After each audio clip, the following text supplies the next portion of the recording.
Everybody, మనం ఈరోజు పరోక్ష పన్నులు merits and demerits of indirect taxes గురించి నేర్చుకుందాం. అయితే ఇదివరకు పాఠంలో ప్రత్యక్ష పన్నులు పరోక్ష పన్నుల గురించి అంటే వాటి యొక్క నిర్వచనాలు అవి వివరించడం జరిగింది. ఈరోజు ప్రత్యేకంగా పరోక్ష పన్నులు వాటి తాలూకా నిర్వచనము మరియు పరోక్ష పన్నుల యొక్క సుగుణాలు మెరిట్స్ మరియు పరోక్ష పన్నుల యొక్క లోపాలు డిమెరిట్స్ చూసి తర్వాత భారతదేశ ఆర్థిక వ్యవస్థలో ప్రత్యక్ష పరోక్ష పన్నుల యొక్క పాత్ర గురించి కూడా మీకు వివరిస్తాను. జాగ్రత్తగా చూడండి. అందులో ఈ పరోక్ష పన్నులు ఇండైరెక్ట్ ట్యాక్సెస్ డెఫినేషన్ ఏం చెప్తుంది? పన్ను యొక్క తొలి ప్రభావము మరి ఒకరిపైన అంతిమ ప్రభావం మరొకరిపైన ఉంటే పరోక్ష పన్ను అందులో అంటాం. అంటే if the impact is on one person and incidence is on another person it is known as an indirect tax. అది ఇదివరకే మనం చూసాం. అంటే ఈ పరోక్ష పన్నులు ఏమిటంటే ఉదాహరణకి ఎక్సైజ్ పన్నులు ఇలాంటివన్నీ ఉన్నాయనుకోండి, అక్కడ ఏం చేస్తారంటే సంస్థ లేదా ఫ్యాక్టరీ యజమానులు ముందుగా పన్ను చెల్లించి పన్ను యొక్క భారాన్ని క్రమేణా వినియోగదారులకు బదలాయిస్తూ ఉంటారు. అటువంటి పన్నులు మనం పరోక్ష పన్నులు అంటాం. అంటే ఒక విధంగా చెప్పాలి అంటే those taxes which can be shifted are called as indirect taxes. The taxes which can be shifted are called indirect taxes. For example excise duty, customs duties, GST etcetera. మరి మనం కస్టమ్ డ్యూటీస్ గురించి చెప్పుకోవాలంటే ఎగుమతి పన్నులు దిగుమతి పన్నులు ఉంటాయి. అంటే ఎక్స్పోర్టర్స్ ఇంపోర్టర్స్ ఉంటారు. ఉదాహరణకు ఇంపోర్టర్స్ తీసుకుంటే వాళ్ళు విదేశాల నుంచి ఏవైనా సరుకు తెప్పించి మన భారతదేశంలో అమ్మాలనుకున్నప్పుడు వాళ్ళు ఏం చేస్తారంటే ప్రభుత్వం విధించే దిగుమతి పన్నును ముందుగా వారు చెల్లించి ఆ పన్ను మొత్తాన్ని క్రమేణా వినియోగదారులకు బదలాయిస్తూ ఉంటారు. కాబట్టి దాన్ని కూడా మనం పరోక్ష పన్ను కింద మనం భావిస్తాం. మరి జిఎస్టీ రాకముందు ఇంతకుముందు అమ్మక పన్ను, సేవా పన్నులు ఇవన్నీ ఉండేవి. ఇవి కూడా ఏమవుతుంది అంటే మొదట సంస్థ భరించిన చివరికి ఆ పన్ను భారాన్ని వినియోగదారులపైన నెట్టి వేస్తూ ఉంటారు. సో ఇవన్నీ కూడా పరోక్ష పన్నులకు ఉదాహరణ. ఎక్సైజ్ ట్యాక్సెస్ లేదా కస్టమ్ డ్యూటీస్, జిఎస్టీ ఇవన్నీ కూడా. అయితే ఈ సందర్భంలో ఏఆర్ ఫ్రెస్ట్ అనే ఒక ఆర్థికవేత్త ఒక ప్రత్యేకమైన నిర్వచనాన్ని ఇచ్చాడు. ఏమిటి అంటే ఆదాయం ఆధారంగా విధించే పన్నులు ప్రత్యక్ష పన్నులని, వ్యయం ఆధారంగా విధించే పన్నులు పరోక్ష పన్నులు అన్నాడు ఈయన. ఇక్కడ జాగ్రత్తగా అబ్జర్వ్ చేయండి. ఆదాయం ఆధారంగా విధించే పన్నులు ప్రత్యక్ష పన్నులు, వ్యయం ఆధారంగా విధించే పన్నులు పరోక్ష పన్నులు. ఇది ఒక కొత్త నిర్వచనం నాకు అనిపిస్తుంది మనకి. ఎందుకంటే పరోక్ష పన్నులు ఎప్పుడు విధించబడతాయి? వస్తువులు మనం కొనేటప్పుడు ఆ పన్ను యొక్క భారాన్ని మనం చెల్లిస్తాం. మనం అంటే పరోక్ష పన్నులు అన్ని వస్తువులకు ధరలో కలిసిపోయి ఉంటాయి కాబట్టి మనం వ్యయం చేసినప్పుడే ఆ పరోక్ష పన్ను చెల్లిస్తూ ఉంటాం. కాబట్టి ఈయన ఏమంటాడంటే ఆదాయం ఆధారంగా విధించే పన్నులు ప్రత్యక్ష పన్నులని, వ్యయం ఆధారంగా విధించే పన్నులు పరోక్ష పన్నులని అంటాడు. అయితే ఏ రకంగా చెప్పుకున్నా మనకు అంతిమంగా వచ్చేది అర్థం ఒకటే. ఏమిటి అంటే బదిలీ చేయడానికి వీలుండే పన్నులు పరోక్ష పన్నులు, లేదా వ్యయం ఆధారంగా విధించబడే పన్నులు పరోక్ష పన్నులు. ఏ విధంగా చెప్పుకున్నా మనకి ఒకే అర్థం వస్తూ ఉంటుంది. మరి ఇందులో వీటి తాలూకా మెరిట్స్ ఏంటి? Merits of indirect taxes. మరి ఇక్కడ మెరిట్స్ గురించి చెప్పుకునేటప్పుడు మనం ఇంతకుముందు క్యానన్స్ ఆఫ్ ట్యాక్సేషన్ గురించి మాట్లాడుకున్నాం. అదేంటే పన్ను విధింపు నియమాలు అని. అంటే canon of economy, canon of convenience, canon of productivity, canon of elasticity, ఇలాంటివన్నీ కూడా మనం మాట్లాడుకున్నాం. అవన్నీ ఏమిటంటే పన్ను విధింపు నియమాలు. అంటే మంచి పన్నులకు ఉండవలసిన లక్షణాలు అన్నమాట అవి. మరి ఒక విధంగా ఇండైరెక్ట్ ట్యాక్సెస్ ఆ లక్షణాల్లో ఎన్ని క్యానన్స్ ని సాటిస్ఫై చేస్తున్నాయి అని చూద్దాం. ఎందుకంటే ఏ పన్ను విధానం అయితే ఈ ఆడమ్ స్మిత్ మరియు ఆధునిక ఆర్థికవేత్తలు ప్రతిపాదించిన పన్ను నియమాల్ని ఎక్కువగా సంతృప్తి పరుస్తూ ఉంటాయో అవన్నీ కూడా గుడ్ ట్యాక్స్ కింద మనం పరిగణిస్తూ ఉంటాం. కాబట్టి ఈ పరోక్ష పన్నులు ఎంతవరకు అవి సాటిస్ఫై చేస్తున్నాయో చూద్దాం. ఫస్ట్ వన్ ఏమిటంటే కన్వీనియంట్. కన్వీనియంట్ అంటే సౌలభ్యము అంటాం. అంటే ఇవి సౌలభ్య నియమానికి లోబడి ఉంటాయి అని. అది ఎలాగో చూద్దాం. Indirect taxes are convenient because they are paid in small amounts. Because they are paid in small amounts, they are generally included in the price of the commodity, so the buyers do not feel the burden of the tax. మనం ఇంతవరకు చూసాం. Taxes ఎప్పుడు కూడా always creates disutility among the tax payers. అంటే పన్ను చెల్లించే వాళ్ళు ఎవరు కూడా ఆనందంగా చెల్లించరు, అది వాళ్ళు కొంచెం భారంగా ఫీల్ అవుతారు అని. కానీ పరోక్ష పన్నులు ఇక్కడ ఎలా ఉంటాయి అంటే అవి వస్తువులకు ధరల్లోనే కలిసిపోయి ఉంటాయి. కాబట్టి అవి అంటే వినియోగదారులకు అవి పించి చెయ్యవు, అంటే బాధ కలిగించమంటారు. కాబట్టి ఏమిటంటే వినియోగదారులు అవి వస్తువుల ధరలోనే కలిసిపోయి ఉంటాయి కాబట్టి తనకు తెలియకుండానే పన్ను మొత్తాన్ని చెల్లించేస్తూ ఉంటాడు. సో అదే కాకుండా వినియోగదారులు వస్తువులు కొనేటప్పుడు ఈ పన్ను చెల్లిస్తూ ఉంటారు కాబట్టి వాళ్ళు చిన్న చిన్న మొత్తాల వస్తువులు కొనేటప్పుడు అవి పెద్ద భారంగా వాళ్ళకి అనిపించవు.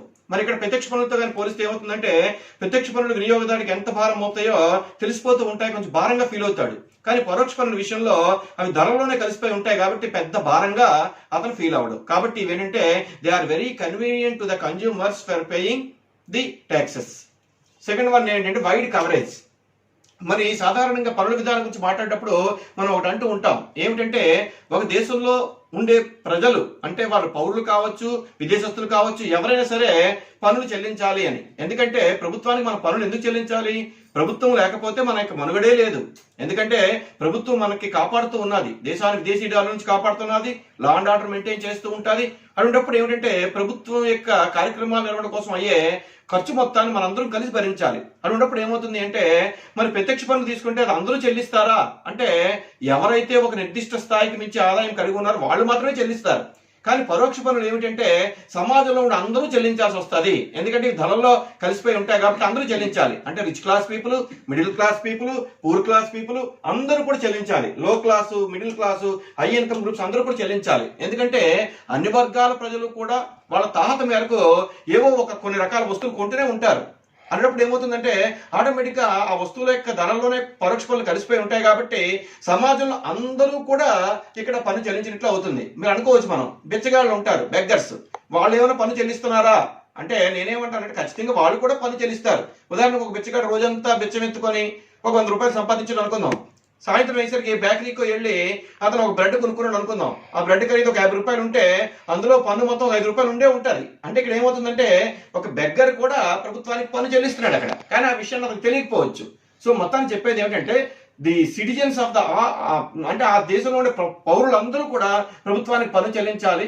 అదే కాకుండా ఆ దేశంలో సంచరించే విదేశస్తులు కూడా పన్ను చెల్లించాలి. మనం అనుకుంటాం విదేశస్తులు పర్యాటకం కోసం కానీ ఉద్యోగరీత్యా కానీ మన దేశానికి రావచ్చు. అటువంటిప్పుడు ఏమవుతుందంటే వాళ్ళు కూడా ప్రభుత్వానికి పన్ను చెల్లిస్తూ ఉంటారు. ఎందుకంటే వాళ్ళు మన దేశంలో తిరిగేటప్పుడు ఖచ్చితంగా ఏవో వస్తువులు కొనాలి, ఇవన్నీ చేస్తూ ఉంటారు. కాబట్టి ఏమిటంటే ఖచ్చితంగా వాళ్ళు కూడా ప్రభుత్వానికి పన్నులు చెల్లిస్తారు. కాబట్టి ఒక దేశంలో ఉండే ప్రజలందరూ కూడా ప్రభుత్వానికి పన్ను చెల్లించవలసిన అవసరం ఉంది. కాబట్టి పరోక్ష పన్నుల విషయంలో మనం ఆలోచిస్తే వీటికి వైడ్ కవరేజ్ ఉంటుంది. ప్రత్యక్ష పన్నుల విషయంలో వైడ్ కవరేజ్ ఉండదు. ఎందుకంటే అవి సమాజంలో కొద్ది మందే చెల్లిస్తారు, కానీ ఇక్కడ అందరూ చెల్లిస్తారు. ఇది తర్వాత పురోగామి లక్షణం, దీన్నే ప్రోగ్రెసివ్ అంటారు. Progressive taxation. Indirect taxes can be made progressive by means of imposition of heavy taxes on luxuries and exempting articles of common consumption. చాలా మంది అనుకుంటారు పరోక్ష పన్నులు మన పురోగమి పద్ధతిలో విధించడం సాధ్యమేనా అని. ఖచ్చితంగా సాధ్యమే. ఎందుకు సాధ్యము అంటే ఇప్పుడు వస్తువుల రకాలు ఉంటాయి. మనకి నెసరీ అంటే నిత్యావసర వస్తువులు ఉంటాయి, తర్వాత కంఫర్ట్స్ సౌకర్యానికి సంబంధించిన వస్తువులు ఉంటాయి, లగ్జరీస్ విలాస వస్తువులకు సంబంధించిన ఉంటాయి. ఇక్కడ ఏమవుతుందంటే సమాజంలో ఎవరు విలాస వస్తువులు వాడతారు అని మనకు తెలుస్తుంది. ఎవరు వాడతారంటే ఒక స్థాయికి మించి ఆదాయం కలిగిన వాళ్ళు విలాస వస్తువులు వాడతారు. అంటే ఏసీలు కానీ పెద్ద పెద్ద ప్లాస్మా టీవీలు కానీ ఇలాంటివన్నీ వాడుతూ ఉంటారు వాళ్ళు. అన్నప్పుడు గవర్నమెంట్ ఏం చేస్తుంది అంటే వాళ్ళ దగ్గర ద్రవ్యం ఎక్కువగా ఉన్నది కాబట్టి, వాళ్ళ ఆదాయ స్థాయి ఎక్కువగా ఉన్నది కాబట్టి, వాళ్ళకి పన్ను చెల్లించే సామర్థ్యం కూడా ఎక్కువగా ఉంది కాబట్టి, ట్యాక్సిబుల్ కెపాసిటీ ఎక్కువగా ఉంది కాబట్టి ఏం చేస్తుంది, వాళ్ళు వాడే విలాస వస్తువుల పైన ఎక్కువ రేటు ట్యాక్స్ వేస్తుంది. ఫర్ ఎగ్జాంపుల్ మనకి జిఎస్టీలో స్లాబ్స్ ఉన్నాయి. 0 ఉంది, 5% ఉంది, 12% ఉంది, 18% ఉంది, 28% ఉంది, రకరకాలు ఉన్నాయి. అక్కడ ఏమవుతుందంటే రిచ్ క్లాస్ పీపుల్ వాడే వస్తువులపై గవర్నమెంట్ ఆ టాప్ లో ఉండే స్లాబ్ విధిస్తుంది. అన్నప్పుడు ఏమవుతుందంటే ఆటోమేటిక్ గా ఆర్థిక అసమానతలు తగ్గడానికి అవకాశాలు ఉంటాయి. సో ఇవి కూడా ప్రత్యక్ష పన్నులాగే పురోగామి లక్షణాలు కలిగి ఉన్నాయి. ప్రత్యక్ష పన్నులు ఏం చేస్తామంటే ఆదాయం ఎక్కువగా ఉంటే ఎక్కువ రేట్లో పన్ను వేస్తుంది. కానీ ఇక్కడ ఇండైరెక్ట్ గా జరుగుతుంది. ఇక్కడ ఎలా జరుగుతుంది అంటే విలాస వస్తువులపైన గవర్నమెంట్ హై రేట్స్ ట్యాక్స్ వేసినప్పుడు ఆటోమేటిక్ గా వాళ్ళు ఎక్కువ పన్ను చెల్లించక తప్పదు. కాబట్టి ఒక విధంగా ఇండైరెక్ట్ ట్యాక్సెస్ కూడా ప్రోగ్రెసివ్ ఫీచర్స్ కలిగి ఉంటాయి. తర్వాత నో ఎవేషన్.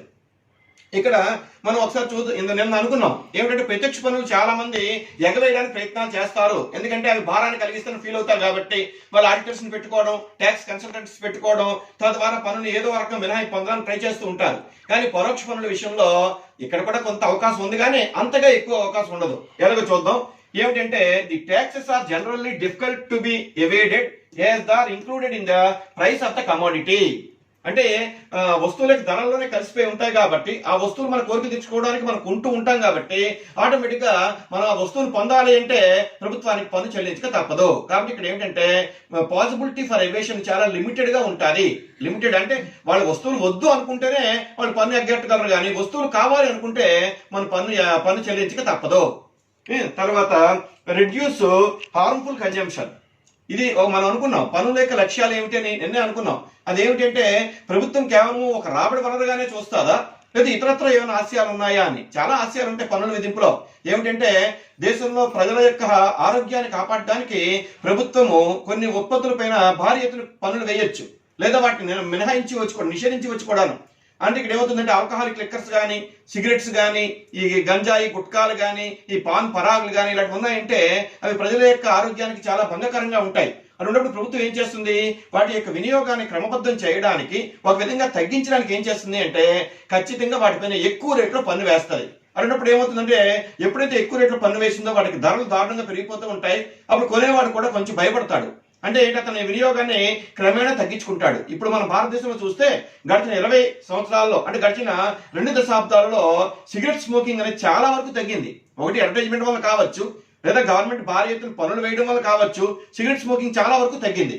అదే విధంగా ఆల్కహాలిక్ కన్జంప్షన్ విషయంలో కూడా ఆలోచిస్తే ప్రజలకు చాలా డౌట్లు వస్తూ ఉంటాయి.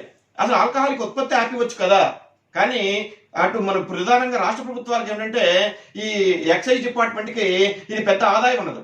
అంచేత ఏంటంటే దీన్ని సడన్ గా గవర్నమెంట్ ఉపసంహరించలేదు. కాకపోతే ఏంటంటే గ్రాడ్యువల్ గా దాన్ని తగ్గించడానికి ప్రయత్నాలు చేస్తారు. సంపూర్ణ మద్యపాన నిషేధం అనేది అంత సులువుగా సాధ్యపడే విషయం కాదు కాబట్టి ఒకటి ఆదాయం కోల్పోతుంది, రెండోది ఏమిటంటే ప్రజలు అంత సులువుగా కొంతమంది అంగీకరించకపోవచ్చు. అటువంటిప్పుడు ఏమవుతుంది, గ్రాడ్యువల్ గానే దాన్ని నిషేధించడానికి గవర్నమెంట్ ప్రయత్నాలు చేస్తూ ఉంటుంది.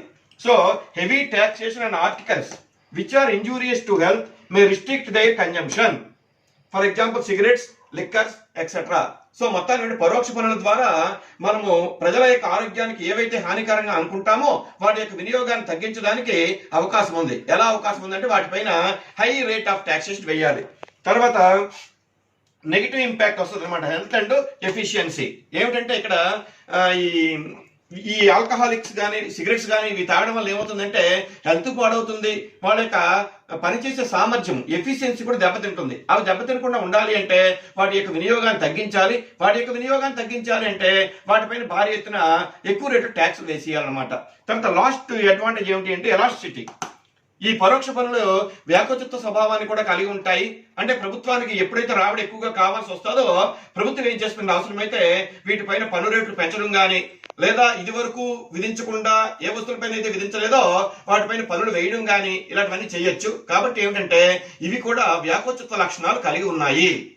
డిమెరిట్స్ ఆఫ్ ఇండైరెక్ట్ ట్యాక్సెస్ చూద్దాం. సాధారణంగా డిమెరిట్స్ చూసేటప్పుడు పరోక్ష పన్నులకి ప్రత్యక్ష పన్నులకి మనం కంపేర్ చేసుకోవచ్చు ఒక్కోసారి, అలాంటి తర్వాత చూద్దాం. ఈ డిమెరిట్స్ లో ఫస్ట్ వన్ ఏమిటంటే తిరోగామి లక్షణము, రిగ్రెసివ్ నేచర్. మనకి పన్ను విధింపు పద్ధతులు 3 ఉన్నాయి. ఏమిటంటే అనుపాత పన్నుల విధానము, పురోగామి పన్నుల విధానము, తిరోగామి పన్నుల విధానము అని. మన తిరోగామి పన్నుల విధానంలో ఏమవుతుందంటే మనం ఆదాయ స్థాయి పెరుగుతున్న కొద్దీ పన్ను రేటు తగ్గిపోతూ ఉంటుంది. అది మన ప్రత్యక్ష పన్నులో చూడొచ్చు. కానీ ఇక్కడ వీటికి తిరోగామి లక్షణం ఎలా ఉందో చూద్దాం. పేదలు ధనికులు ఒకే మొత్తంలో పన్ను చెల్లించాలి. పన్ను చెల్లింపు సామర్థ్యం బట్టి పన్నుల భారం పంపిణీ జరగదు. So they do not satisfy the canon of equity అంటున్నారు. అంటే సమత్వ నియమానికి ఇవి లోబడి ఉండవు. ఎందుకు అలాగంటారో చూద్దాం. ఉదాహరణకి ఒక ఐటమ్ ఉంది, ఫర్ ఎగ్జాంపుల్ ఒక సోపు, దాని ఖరీదు ఉదాహరణకి 50 రూపాయలు అనుకుందాం. అదే సోపు మిడిల్ క్లాస్ ప్రజలు కొన్నారు, అదే సోపు రిచ్ క్లాస్ ప్రజలు కూడా కొన్నారు. ఆ సోపులో ఉదాహరణకి 50 రూపాయల సోపులో 5 రూపీస్ ట్యాక్స్ ఉందనుకోండి. అంటే మిడిల్ క్లాస్ వాడు 5 రూపీస్ ట్యాక్స్ పే చేశాడు, రిచ్ క్లాస్ వాడు కూడా 5 రూపీస్ ట్యాక్స్ పే చేశాడు. కానీ యాక్చువల్ గా అక్కడ ఏదో డిఫరెన్షియేట్ చేయడానికి అవకాశం లేదు. ఎందుకంటే ఇద్దరికా వస్తువు కావాలి కాబట్టి యూనిఫామ్ గా ఒకే రేటు ట్యాక్స్ వచ్చింది. కాబట్టి ఇక్కడ ఏమిటంటే వీటికి తిరోగామి లక్షణం ఉంది. అంటే ఇక్కడ పన్ను భారం ఎవరిపైన ఎక్కువ పడినట్టు అనిపించుకోవచ్చు మనం. అంటే మిడిల్ క్లాస్ వాడు ఎక్కువ పన్ను భారాన్ని మోసాడు, రిచ్ క్లాస్ పీపుల్ తక్కువ పన్ను భారాన్ని మోసాడు అనుకోవచ్చు. ఎందుకంటే అది వాళ్ళ దగ్గర ఆదాయం ఎక్కువగా ఉన్న వాడు 50 రూపాయలు చెల్లించి ఆ సోప్ కొన్నాడు, వీడు 50 రూపాయలు చెల్లించి ఆ సోప్ కొన్నాడు. కాబట్టి ఇక్కడ ఏమైతుందంటే ఇది రిగ్రెసివ్ నేచర్ ఉంటుంది అంటారు ఇవి. తర్వాత మరొకటి ఏమిటంటే rise inflation. High rate of indirect taxes raise the price of the commodities, thereby leading to inflation. ప్రభుత్వం తన యొక్క ఆదాయాన్ని పెంచుకోవడానికి పన్ను రేట్లు పెంచేసింది అనుకోండి. బాగా పన్ను రేట్లు కానీ పెంచితే ఏమవుతుంది, ఆటోమేటిక్ గా వస్తువుల యొక్క ధరలు బాగా పెరిగిపోతూ ఉంటాయి. వస్తువుల యొక్క ధరలు పెరిగిపోతూ ఉంటే దాని ఏమంటే ఇన్ఫ్లేషన్ దారితీస్తుంది, ద్రవ్యోల్బణానికి దారితీస్తుంది. దాని గురించే మనకి ఎకనామిక్స్ లో ఒక చిన్న ఇది ఉంది కాన్సెప్ట్. అదేంటంటే price wage cost spiral. Price wage cost spiral అంటాం మనం. ఇది ఇన్ఫ్లేషన్ చెప్తూ ఉంటాం మన పిల్లలకి. ఏమిటంటే ప్రైస్ వేజ్ కాస్ట్ స్పిరల్ ఏమిటంటే ఉదాహరణ చూద్దాం. దేశంలో ధరలు పెరిగాయి అనుకుందాం. ధరలు పెరిగితే దేశంలో ఉండే కార్మికులు కానీ ఉద్యోగస్తులు కానీ వీళ్ళందరూ ఏమంటారంటే మా వేతనాలు పెంచండి అంటారు. ఎందుకంటే ధరలు పెరిగాయి కాబట్టి ఆ ధర స్థాయిని తట్టుకోవడానికి మాకు వేతనాలు పెంచండి అంటారు. వెంటనే ప్రభుత్వాలు కానీ లేదా కార్పొరేట్ రంగంలో ఉండే వాళ్ళు కానీ వేతనాలు పెంచుతారు.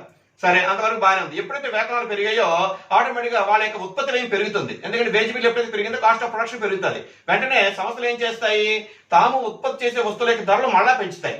ఎప్పుడైతే ఉత్పత్తులకు ధరలు పెరిగాయో వెంటనే మరలా ఈ ప్రజలు, ముఖ్యంగా జీతగాళ్ళు కానీ లేదా ఈ కార్మిక సంఘాలు కానీ వీళ్ళు ఏం చేస్తారంటే మరలా ధరలు పెరిగాయి కాబట్టి మరలా మాకు వేతనాలు పెంచండి అంటారు. అందుకే గవర్నమెంట్ మనం చూస్తూ ఉంటాం, సెంట్రల్ గవర్నమెంట్ కానీ స్టేట్ గవర్నమెంట్ కానీ గవర్నమెంట్ ఎంప్లాయీస్ సంవత్సరంలో 2 సార్లు డిఏలు సవరిస్తూ ఉంటారు. జనవరిలో ఒకసారి, జూలైలో ఒకసారి. ఎందుకు అంటే అక్కడ కన్జ్యూమర్ ప్రైస్ ఇండెక్స్ కానీ పెరిగిపోతూ ఉంటే దాన్ని తట్టుకోవడానికి కార్మిక సంఘాల నుంచి ప్రభుత్వం పైన ఒత్తిడి వస్తుంది. వెంటనే ఆ ఒత్తిడి తట్టుకోవడానికి ప్రభుత్వం ఏం చేస్తుంది అంటే వాళ్ళకి డిఎన్ఎస్ అలౌన్స్ కానీ డిఎన్ఎస్ పే కానీ రిటైర్ అయిన వాళ్ళకి ఇస్తూ ఉంటుంది. కాబట్టి ఇక్కడ ఏమవుతుందంటే ధరలు పెరిగాయని వేతనాలు పెరుగుతాయి, వేతనాలు పెరిగితే ఉత్పత్తి వ్యయం పెరుగుతాయి, ఉత్పత్తి వ్యయం పెరిగితే మళ్ళా వాళ్ళ ధరలు పెంచుతారు, మళ్ళా ధరలు పెంచితే మీరు మళ్ళా వేతనాలు పెంచమని అంటారు. దీనికి ఎక్కడ కూడా అడ్డు అదుపు లేకుండా చివరికి ఏమిటంటే ఆర్థిక వ్యవస్థ ద్రవ్యోల్బణం అలాగా డబుల్ డిజిట్ కి, ట్రిపుల్ డిజిట్ కి వెళ్ళి గ్యాలపింగ్ ఇన్ఫ్లేషన్ కూడా దారి తీయొచ్చు. దాన్ని దౌడు తీసుకున్న ద్రవ్యోల్బణం అంటాము. తర్వాత అన్సర్టైనిటీ, అనిశ్చితత్వము. నేను మన ప్రత్యక్ష పన్నులో చూసాం, ప్రత్యక్ష పన్ను నుంచి వచ్చే ఆదాయం గవర్నమెంట్ కి ఖచ్చితంగా ఎంత వస్తుందో క్లియర్ గా తెలుస్తుంది. కానీ పరోక్ష పన్నుల విషయంలో అన్సర్టెనిటీ చాలా ఎక్కువగా ఉంటుంది, అనిశ్చితత్వము. The demand for goods are influenced by so many factors. So the taxing authority cannot accurately estimate the total yields from indirect taxes. మనం ఇక్కడ ఏమిటంటే ఈ పన్నులు అనేవి వస్తువులకు ధరలో కలిసిపోయి ఉంటాయి. మన వస్తువులు డిమాండ్ చేయడం దేని బట్టి ఆధారపడుతుంది అంటే మన యొక్క ఆదాయ స్థాయిని బట్టి, దేశంలో పరిస్థితులను బట్టి ఆధారపడుతుంది. ఉదాహరణ, దేశంలో బాగా ఆర్థిక మాంద్య పరిస్థితులు ఉన్నాయి, లేదా ఇప్పుడు కరోనా లాంటి పరిస్థితులు ఉన్నాయి అనుకోండి. ఇప్పుడు మనం చూస్తూ ఉంటే మనం ఏమి డిమాండ్ చేయట్లేదు. అంటే డిమాండ్ ఫర్ గోల్డ్ పడిపోయింది, డిమాండ్ ఫర్ క్లాత్స్ పడిపోయింది, డిమాండ్ ఫర్ వెహికల్స్ పడిపోయి, అన్నిటికీ డిమాండ్ పడిపోయి. మరి డిమాండ్ పడిపోయినప్పుడు ఏమవుతుంది? ఆటోమేటిక్ గా ప్రభుత్వానికి పన్ను రూపాయన వచ్చే ఆదాయం కూడా తగ్గిపోతుంది. అందుకే ఇక్కడ ఏమవుతుంది అంటే ఇక్కడ పన్ను రూపాయన ప్రభుత్వానికి ఎంత ఆదాయం వస్తుంది అనేది ఖచ్చితంగా తెలియదు. ఎందుకు తెలియదు అంటే ఇవన్నీ కూడా డిమాండ్ తో ముడిపడి ఉంటాయి కాబట్టి, ఆ డిమాండ్ అనేక అంశాలు ప్రభావితం చేస్తూ ఉంటాయి కాబట్టి ప్రభుత్వానికి ఖచ్చితంగా పన్ను రూపాయన ఎంత ఆదాయం వస్తుందో మనం చెప్పలేము అంటారు, అనిశ్చితత్వము. తర్వాత అడ్మినిస్ట్రేటివ్ కాస్ట్స్, దాని నిర్వహణపు ఖర్చులు అంటాం. The administrative cost of collecting these taxes are generally high when compare to the direct taxes.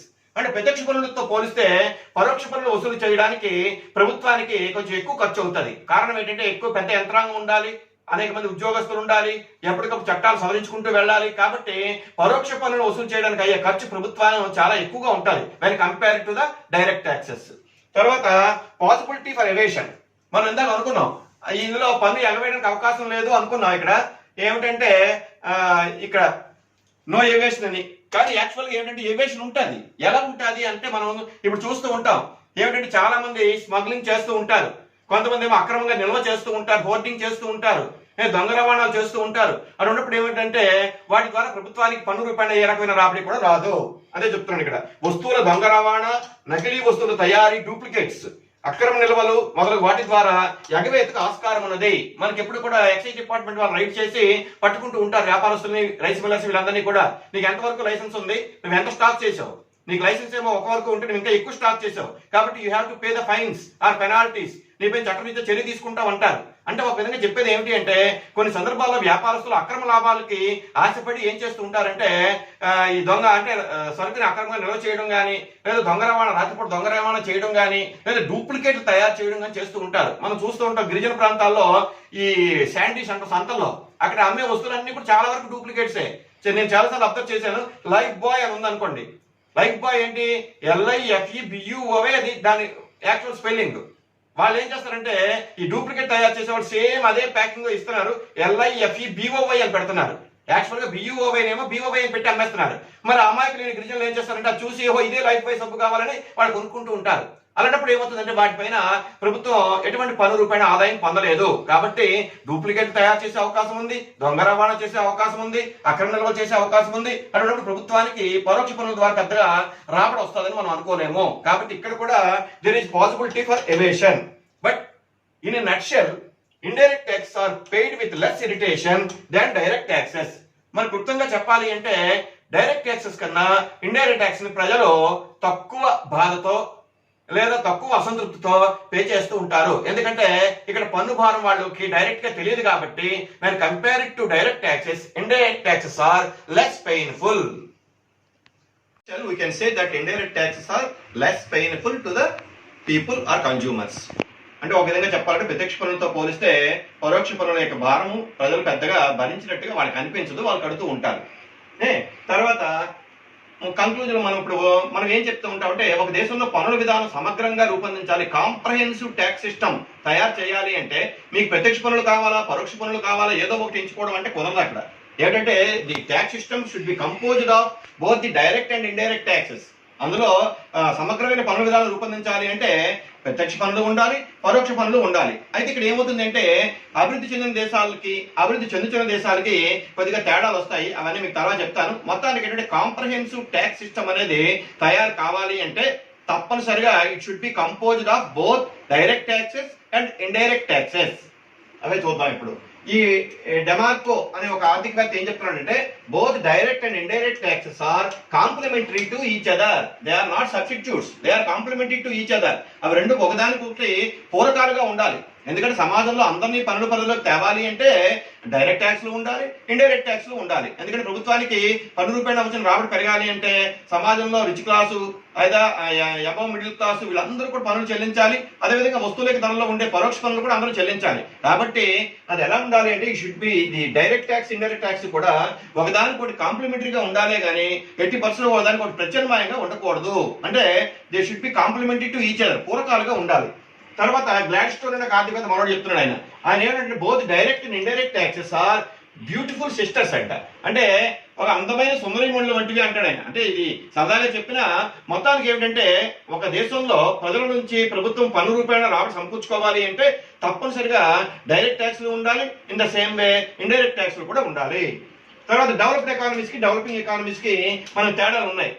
ఏమిటి డెవలప్డ్ ఎకానమీస్ అంటే, డెవలప్డ్ ఎకానమీస్ లో ప్రజలు ఆర్థికంగా అభివృద్ధి చెంది ఉంటారు, ఆర్థిక అసమానతలు తక్కువగా ఉంటాయి. తర్వాత ఎప్పుడైతే ఆ పరిస్థితులు ఉంటాయో వాళ్ళకి అభివృద్ధి చెందుతున్న దేశాల్లో ప్రజలకి తేడాలు ఉండడం వల్ల ఏమవుతుందంటే పన్నుల విధానం తయారు చేయడంలో కూడా మనకు కొన్ని తేడాలు కనిపిస్తూ ఉంటాయి. అదేంటో చూద్దాం. ఇక్కడ డెవలప్డ్ ఎకానమీస్ లో రిచర్డ్ గూడ్ అనే ఆర్థికవేత్త ఏం చెప్తాడంటే, ద్రవ్యం చలామణి ఎక్కువగా ఉంటుంది అని చెప్తున్నాడు ఆయన. అంటే డెవలప్డ్ ఎకానమీస్ లో ద్రవ్యం చలామణి అయితే అఫ్కోర్స్ ఈ రోజుల్లో మనం లీగల్ టెండర్ మనీ కాకుండా క్రెడిట్ మనీ వాడుతున్నాం, ఏటీఎంలు వాడుతున్నాం, క్రెడిట్ కార్డులు వాడుతున్నాం, ఏదైనా వాడుతున్నాం. కానీ మొత్తానికి ఏంటంటే దాని compare to developing economies, developed economies లో మనీ సర్క్యులేషన్ అనేది చాలా ఎక్కువగా ఉంటుంది. అదే డెవలపింగ్ ఎకానమీస్ దగ్గరికి వచ్చేసరికి ఏమవుతుంది అంటే వీళ్ళు కొన్ని గ్రామీణ ప్రాంతాలు ఇప్పటికీ కూడా వస్తు వినిమయ వ్యవస్థ ఉన్నది. దాన్ని మనం బాట్ సిస్టమ్ అనొచ్చు. ఉదాహరణ గ్రామీణ ప్రాంతాల భూస్వాములు తమ దగ్గర పనిచేసే పాడేర్లకి ధాన్యాన్ని ఏమో ఏదో గరిసెల్లోనో లేదా పుట్లలోనో వాళ్ళు కొంచెం ఇస్తూ ఉంటారు. అంటే ఇప్పటికీ భారతదేశం దేశాల్లో అక్కడక్కడ ఉంది, మనకన్నా వెనకబడిన దేశాల్లో ఇంకా ఆ వ్యవస్థ ఉన్నది. కానీ డెవలప్డ్ ఎకానమీస్ లో మనీ ప్లేస్ ఏ కీ రోల్. ఇంకా రెండవది ఏంటంటే ట్యాక్స్ పేయర్స్ అక్షరాస్యులు ఎక్కువగా ఉండడం. డెవలప్డ్ ఎకానమీస్ కి డెవలపింగ్ ఎకానమీస్ కి తేడా ఏమిటంటే డెవలప్డ్ ఎకానమీస్ లో ఆల్మోస్ట్ అబౌవ్ 90% అందరూ లిటరేట్స్ ఉంటారు. ఎప్పుడైతే లిటరేట్స్ ఉంటారో వాళ్ళకి ఏమిటంటే ఈ పన్నుల విధానం తాలూకా లక్షణాలు లక్ష్యాలన్నీ వాళ్ళు క్లియర్ గా తెలుస్తాయి. కాబట్టి ఏమవుతుందంటే తప్పనిసరిగా వాళ్ళ ప్రభుత్వానికి అనేక సందర్భాల్లో వాళ్ళు కోఆపరేట్ చేస్తూ ఉంటారు అర్థం చేసుకొని. అది రెండవది. తర్వాత అకౌంట్స్ నిజాయితీగా నిర్వహించడం. అక్కడ ఏమిటంటే పన్నుల విధానం ద్వారా ప్రభుత్వానికి మంచి రాబడి రావాలి అంటే పన్ను చెల్లింపుదారులు నిజాయితీ ఉండాలి. ఎప్పుడైతే హానెస్టీ గానీ లోపించిందో వాళ్ళు ఏమిటంటే దొంగలెక్క చూపిస్తారు. కానీ డెవలప్డ్ ఎకానమీస్ లో ఇక్కడ ఏమిటంటే వాళ్ళు చాలా మంది ఎడ్యుకేటెడ్, వాళ్ళు ఏం చేస్తూ ఉంటారంటే తమకి అకౌంట్స్ ని చాలా క్లియర్ కట్ గా మెయింటైన్ చేస్తూ ఉంటారు కాబట్టి యాక్యురసీగా ఉంటాయి. దానివల్ల ప్రభుత్వానికి పన్ను రూపాయలు వచ్చిన రాబడి కూడా గణనీయంగా ఉంటుంది. తర్వాత పొలిటికల్ స్టెబిలిటీ, ఇది మోస్ట్ ఇంపార్టెంట్. మనకి ఎకనామిక్స్ పాలిటిక్స్ కి లింక్ ఉంటుంది. ఎందుకంటే ఏ దేశం అయితే రాజకీయ స్థిరత్వం ఉంటుందో అక్కడే ఆర్థిక పరమైన విషయాలు చాలా జాగ్రత్తగా నిర్ణయాలు తీసుకుంటారు. మరి కొన్ని దేశాల్లో, ఆఫ్రికా వంటి దేశాల్లో మనం చూస్తూ ఉంటాం, ముఖ్యంగా ఆఫ్ఘనిస్తాన్, పక్కనే ఆఫ్ఘనిస్తాన్ ఉంది ఆసియాలోనే. కానీ అక్కడ చూస్తూ ఉంటే ఎప్పుడు పొలిటికల్ స్టెబిలిటీ ఉండదు. అన్నప్పుడు ఏమవుతుందంటే ఒక పటిష్టమైన సమగ్రమైన పన్నుల విధానం తయారు చేయడం చాలా కష్టం. కాబట్టి పొలిటికల్ స్టెబిలిటీ గానీ ఉంటే ఖచ్చితంగా ఆ దేశంలో మంచి పన్నుల విధానం తయారు చేయొచ్చు. తర్వాత ఎఫిషియెంట్ అడ్మినిస్ట్రేషన్, ఇది మోస్ట్ ఇంపార్టెంట్. మనకి వాళ్ళకి డెవలప్డ్ ఎకానమీస్ కి తేడా ఏమిటంటే భారతదేశం వంటి దేశాల్లో అడ్మినిస్ట్రేషన్ అనేది అంత పర్ఫెక్ట్ గా ఉండదు. ఎందుకంటే ఇక్కడ అవినీతి కొంచెం ఎక్కువగా ఉంటుంది, లంచగొణితనం ఉంటుంది, బంధుప్రీతి ఉంటుంది, ఇలాంటివన్నీ ఉంటాయి మనకి. ఇటువంటి అవలక్షణాలు ఉండడం వల్ల ఏమవుతుంది అంటే భారతదేశం వంటి దేశాల్లో ప్రభుత్వం పన్నుల చట్టాలను ఎంత పటిష్టంగా తయారు చేసినా వాటిలో ఉండే చిన్న చిన్న లూప్ హోల్స్ ఆధారంగా చేసుకుని అధికారులు అవినీతికి పాల్పడుతూ ఉంటారు. ప్రజలు కూడా పన్నుని ఎగ్గొట్టడానికి ప్రయత్నాలు చేస్తూ ఉంటారు. కాబట్టి ఇక్కడ ఏమంటే ఇది బాగా చూసుకోవాలి. ఎఫిషియెంట్ అడ్మినిస్ట్రేషన్ అంటే ఈ పన్నుల చట్టాలను అమలు చేసి అడ్మినిస్ట్రేషన్ కానీ నిజాయితీగా సమర్థంగా ఉంటే అటువంటిప్పుడు ఆ దేశంలో పన్నుల విధానం ఖచ్చితంగా అమలు చేయొచ్చు, లేకపోతే కష్టం అన్నమాట. తర్వాత డెవలపింగ్ ఎకానమీస్కి డెవలప్డ్ ఎకానమీస్కి తేడా ఏమిటంటే డెవలప్డ్ ఎకానమీస్లో ఎక్కువ వాటా పన్నుల్లో అంటే 10 రూపాయల ప్రభుత్వానికి వచ్చే ఆదాయంలో ఎక్కువ వాటా డైరెక్ట్ ట్యాక్స్ నుంచి వస్తుంది. వేరే డెవలపింగ్ ఎకానమీస్లో ఇండైరెక్ట్ ట్యాక్స్ నుంచి వస్తుంది అనమాట, పరోక్ష పన్నుల నుంచి. చూద్దాం ఇక్కడ ఎందుకు ఎలాగంటే కనీస జీవన స్థాయిలో జీవించే ప్రజలు అధిక సంఖ్యలో ఉండడం. ఇక్కడ భారతదేశం అనే దేశాల్లో ప్రధానంగా ఏమిటంటే ప్రజలు ఏదో మినిమం లెవెల్లో జీవిస్తూ ఉంటారు. ముఖ్యంగా BPL category, below poverty line category ఎక్కువగా ఉంటారు. జస్ట్ అంటే మిడిల్ క్లాస్ తక్కువ ఉంటారు, రిచ్ క్లాస్ ఇంకా తక్కువ ఉంటారు. ఇక్కడ ఏమవుతుంది, ఎక్కువ మంది ఎప్పుడైతే బీపీఎల్ కేటగిరీ ఉన్నారో వాళ్ళపైన ప్రత్యక్ష పన్నులు విధించడం చాలా కష్టం అవుతుంది. కాబట్టి వాళ్ళు ఏమిటంటే వస్తువులు కొనుక్కునేటప్పుడే వాళ్ళు పన్ను చెల్లిస్తూ ఉంటారు. కాబట్టి ఇక్కడ ఏమిటంటే ఈ కనీస జీవన స్థాయిలో జీవించే ప్రజలు అధిక సంఖ్యలో ఉండడం వల్ల భారతదేశం వంటి దేశాల్లో ప్రభుత్వాలు పరోక్ష పన్నులపైన ఎక్కువగా ఆధారపడుతూ ఉన్నాయి. తర్వాత ఈ భూస్వాములు కార్పొరేట్ సంస్థల యొక్క రాజకీయ పలుకుబడి. ఇక్కడ ఏమవుతుంది, ఈ కార్పొరేట్ సెక్టర్ ఎలా ఉంటుందంటే ప్రభుత్వాన్ని బాగా ఇన్ఫ్లుయెన్స్ చేసే సమర్థత కలిగి ఉంటుంది. భారతదేశం వంటి దేశాల్లో కొన్ని సంస్థలు ప్రభుత్వాల్లో మార్చేస్తూ ఉంటాయి. అటువంటిప్పుడు ఏంటంటే ఎప్పుడైతే వాళ్ళకి పలుకుబడి ఉంటుందో వాళ్ళు అవసరమైతే పన్నుల చట్టాలను తమకు అనుకూలంగా కూడా తయారు చేసుకోగలరు. మనం చూస్తూ ఉంటాం ఈ మధ్య కాలంలో non performing assets of the banks అంటే బ్యాంకు నుంచి రుణాలు ఎగ్గొట్టిన వాళ్ళు ఎవరు ఎక్కువగా ఉన్నారు అంటే రాజకీయ నాయకులు లేదా పెద్ద పెద్ద ఎస్టేట్ ఓనర్స్ వీళ్ళ ఉన్నారు. అంటే చెప్పేది ఏమిటి అంటే ఎప్పుడైతే వాళ్ళ ప్రభావం ఎక్కువగా ఉంటుందో ప్రభుత్వాలు పన్నుల చట్టాలని ఖచ్చితంగా రూపొందించినా సమర్థంగా మాత్రం అమలు చేయలేవు. తర్వాత ఏమిటంటే అసంఘటిత రంగం అధికంగా ఉండడం. భారతదేశం అనే దేశాల్లో వ్యవసాయం ఇప్పటికీ ప్రధానమైన వృత్తే. రెండవది ఏమిటంటే ఎక్కువ మంది కార్మికులు అనార్గనైజ్డ్ సెక్టర్లో పనిచేస్తూ ఉంటారు. ఈ అనార్గనైజ్డ్ సెక్టర్లో పనిచేసే కార్మికులకి వాళ్ళకి వచ్చే జీతాలు కూడా చాలా నామమాత్రంగా ఉంటాయి. ఏదో బతుకు వెడదీయడానికే వాళ్ళు జీవిస్తూ ఉంటారు. అటువంటిప్పుడు ఏమవుతుందంటే వాళ్ళపైన ప్రత్యక్షంగా పన్నులు వేయడానికి అంటే ఆదాయ పన్ను, సంపద పన్ను ఇలా వేయడానికి పెద్దగా అవకాశాలు ఉండవు. అంచేత ఏంటంటే అభివృద్ధి చెందుతున్న దేశాల్లో ప్రభుత్వాలు ఎక్కువగా ఇండైరెక్ట్ ట్యాక్స్ పైన ఆధారపడి ఉంటాయి. తర్వాత ఈ వాంచు కమిటీ అని గవర్నమెంట్ కమిటీ వేసింది. ఈ కమిటీ ఏం చెప్తుంది అంటే ప్రత్యక్ష పన్ను రేట్లు ఎక్కువగా ఉంటే పన్నుల ఎగవేతకు దారితీసి దేశంలో నల్లధనం యొక్క పరిమాణం పెరుగుతుంది అంటాడు. అంటే ఇక్కడ ఏంటంటే మన పన్నుల సిస్టమ్, మన ట్యాక్స్ సిస్టంలో ఏమనుకున్నాం, రెండు కూడా ఉండాలి అంటే ప్రత్యక్ష పన్నులు ఉండాలి, పరోక్ష పన్నులు ఉండాలి అనుకున్నాం. కానీ ఇక్కడ ఏమవుతుంది అంటే మన భారతదేశం వంటి దేశాల్లో ఒక విమర్శ ఉంది ఏమిటంటే ప్రభుత్వాలు విపరీతంగా ట్యాక్స్ రేట్లు పెంచేస్తున్నాయి అని. ముఖ్యంగా డెవలప్డ్ ఎకానమీస్ కన్నా భారతదేశం వంటి దేశాల్లో ఈ డైరెక్ట్ ట్యాక్స్ రేట్స్ చాలా ఎక్కువగా ఉన్నాయి అంటున్నారు. ఎప్పుడైతే ఎక్కువగా ఉన్నాయో ఏం చేస్తారు ప్రజలు, వాటిని తప్పించుకోవడానికి ఎగవేయడానికి ప్రయత్నాలు చేస్తూ ఉంటారు. అంటే ఆడిటర్ సలహాలు తీసుకొని ఎగవేయడానికి ప్రయత్నాలు చేస్తూ ఉంటారు. కాబట్టి ప్రజల యొక్క పన్ను చెల్లింపు సామర్థ్యాన్ని గమనించి దాన్ని బట్టి ప్రభుత్వం ఈ పన్ను రేట్లు నిర్ణయించాలి. కానీ తనకి విచక్షణాధికారులు ఉన్నాయి, చట్టబద్ధమైన అధికారులు ఉన్నాయి కదా అని చెప్పి ఇష్టానుసారంగా పన్ను రేట్లు పెంచుకుంటూ వెళ్ళిపోతే ఖచ్చితంగా ఎగవేతకి అవకాశం ఉంది. ఈ విషయాన్ని వాంచు కమిటీ కూడా స్పష్టం చేసింది. ఏమిటంటే ప్రత్యక్ష పన్ను రేట్లు ఎక్కువగా ఉంటే పన్నుల ఎగవేతకు దారితీసి దేశంలో నల్లధనం యొక్క పరిమాణం పెరుగుతుంది. ఈ విషయాన్ని నేను కూడా మీకు చెప్పాను. భారతదేశంలో ఎంతైతే ఆర్బీఐ ముద్రించి చలామణి చేసిన కరెన్సీ చలామణిలో ఉందో అఫీషియల్ గా ఇంచుమించు అంతే ద్రవ్యం నల్లధనంగా చలామణిలో ఉంది అని. అంటే దీన్ని బట్టి ఏం చెప్పొచ్చు అంటే ఎందుకు నల్లధనం యొక్క పరిమాణం పెరుగుతున్నది, దీనికి కారణాలు ఏమిటి అంటే ప్రజల్లో నిజాయితీ లోపించడం ఒక కారణం కావచ్చు, లేదా ప్రభుత్వోద్యోగులు అవినీతి ఎక్కువగా ఉండడం ఒక కారణం కావచ్చు, లేదా పన్నుల చట్టాల్లో లోపాలు ఉండడం ఒక కారణం కావచ్చు. ఏవైనా కారణాల చేత నల్లధనం పెరగడం అనేది అంత మంచిది కాదు. ఎందుకంటే నల్లధనం పెరిగితే ఏమవుతుంది అంటే దేశంలో అనేక ఇతరత్ర సమస్యలు ఏర్పడే ప్రమాదం ఉంటుంది. కాబట్టి మనం ఈ రోజు వచ్చే పాఠ్యాంశాల్లో ప్రత్యక్ష పన్నులు మరియు పరోక్ష పన్నులు విద్యార్థులు క్షుణ్ణంగా వివరించడం జరిగింది. కానీ విద్యార్థులు ఈ రెండింటినీ కూడా ఒకసారి కంబైన్ గా స్టడీ చేస్తే వాళ్ళకి మొత్తం క్లియర్ పిక్చర్ వస్తుంది ట్యాక్స్ సిస్టమ్ గురించి. అంటే భారతదేశం అనే దేశాలు, అభివృద్ధి చెందిన దేశాల్లో ఏ ట్యాక్స్లు ఎక్కువగా అమల్లో ఉన్నాయనే విషయాల్లో క్లారిటీ వస్తుంది. కాబట్టి విద్యార్థులు తప్పనిసరిగా ఈ విషయాన్ని గమనించండి. ఇంకా నెక్స్ట్ పాఠ్యాంశంలో what are the characteristics of a good tax system, మంచి పనులకు ఉండవలసిన లక్షణాలు ఏమిటో వివరిస్తాను. అందులోనే మీకు క్యారెన్స్ ఆఫ్ టాక్సేషన్ కూడా కలిసి ఉంటాయి. ఎందుకంటే that is also one of the important questions in public finance. So, characteristics of a good tax system is our next lesson. Thank you.